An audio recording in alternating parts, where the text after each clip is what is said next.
Bonjour, c'est Nicolas Descamps. C'est un plaisir de vous accueillir comme chaque mercredi à 13h pour découvrir avec Corinne l'histoire d'une de vos chansons Disney favorites. Et dans cet épisode, une chanson entre surréalisme et des éléphants roses. Bienvenue dans Ne me remercie pas, consacré à la marche des éléphants.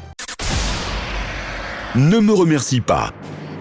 Du Disney plein les oreilles, Nicolas Descamps, Corinne Yarnaud sur DLRP.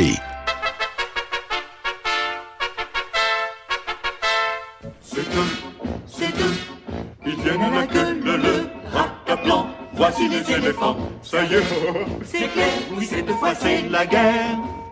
Bonjour Corinne, chaque chanson de l'univers Disney reflète parfaitement l'ambiance du moment et soutient les images, ce qui donne lieu parfois à des transitions surprenantes. Je pense par exemple à ce moment psychédélique alors que Dumbo vient d'être bercé tendrement par sa maman emprisonnée.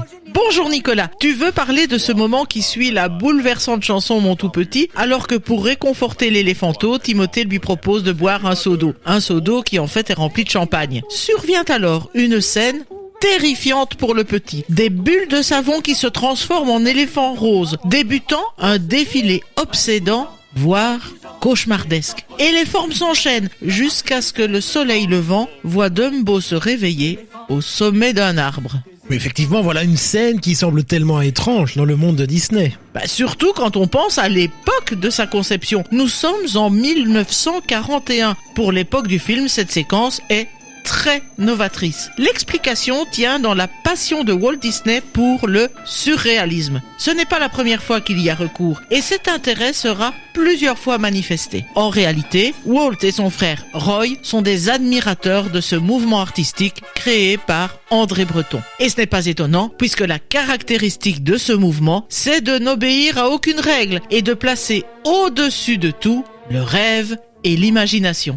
Je te confirme que dans cette définition, on peut reconnaître le besoin de créativité de Walt. Et donc, c'est ce qui va l'inciter à l'intégrer dans Dumbo. En fait, Dumbo n'est pas le premier film Disney à intégrer des éléments manifestement surréalistes. En 1940, une année avant la sortie de Dumbo, Walt profite de l'imagination musicale de Fantasia pour inclure des images novatrices, principalement dans le tableau Toccata et Fugue. À travers l'imaginaire des scènes, l'originalité des décors, il tend à se rapprocher des œuvres de Dali ou Magritte. La touche y est, mais reste encore discrète. Avec Dumbo, c'est une véritable scène surréaliste qu'il propose au public. Une séquence colorée et loufoque où des éléphants roses non seulement se dandinent au son d'une marche, mais se transforment, voire se déforment. Mais alors pourquoi tout cet emballement surréaliste sur ce film en particulier ? Eh bien, on sait qu'à l'époque, Salvador Dali visite les studios Disney. Nul doute que le rapprochement entre les deux créateurs explique l'intégration de cette scène. Leur collaboration devait d'ailleurs se concrétiser à travers un court-métrage,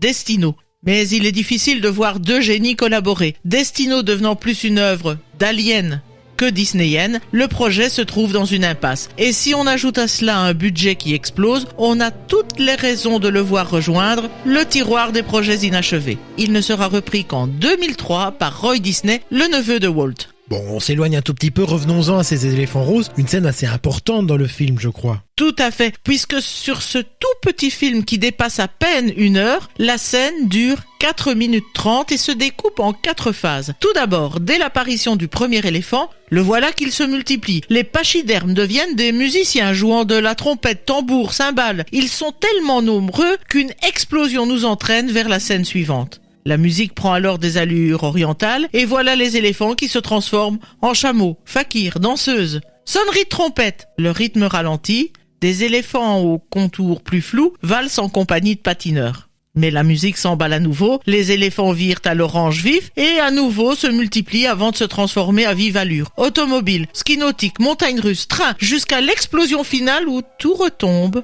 Dumbo se réveille dans un arbre. Oui, en effet, nous voilà bien loin de tout réalisme. Et de quel esprit est sortie cette scène, on va le dire, totalement psychédélique ? Ce tableau qui nous dessine des dizaines d'éléphants aux couleurs flash sur fond noir a été dirigé par Norman Ferguson, tandis que l'animation de la première partie est confiée à Karl Van Leuven et X Locke. Ce dernier a ainsi pu s'inspirer du travail qu'il avait mené sur la danse des heures de Fantasia et sur la séquence de l'apprenti sorcier. La seconde partie, à la fois plus douce, plus moderne, a été animée par Howard Swift, qui avait animé Pinocchio, mais aussi les autruches, toujours dans la danse des heures de Fantasia. Ce qui est certain, c'est qu'ils ont dû aller puiser dans leur imagination pour traduire cette folle fantaisie surréaliste jouant sur l'utilisation de l'espace, de la couleur et de la lumière.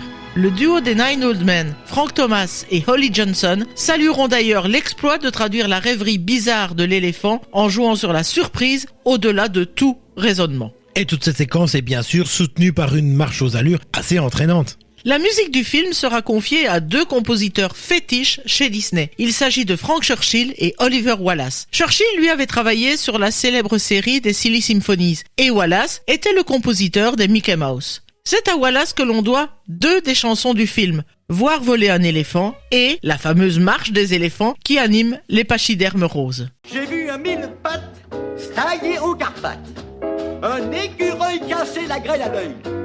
Mais j'en resterai comme un grand de voir voler un éléphant. Pardon, patron? En version originale, elle fut interprétée par Cliff Edwards, qui avait déjà prêté sa voix à Jiminy Cricket dans Pinocchio. Alors on sait que Tim Burton a réalisé un superbe remake du film en 2019. A-t-il repris cette scène ? Dès le départ, il était évident que cette scène emblématique devait être évoquée dans le remake. Mais pas question d'enivrer Dumbo ici. Plutôt que de reconstituer la scène à l'identique, Burton a préféré en capturer l'esprit à travers une technique de bulle hallucinatoire. Il nous la présente en contre-plongée, ce qui nous donne le point de vue du petit éléphant. La folie de la scène originale prend alors une allure beaucoup plus douce et on reste accroché au regard de Dumbo, captivé par la scène.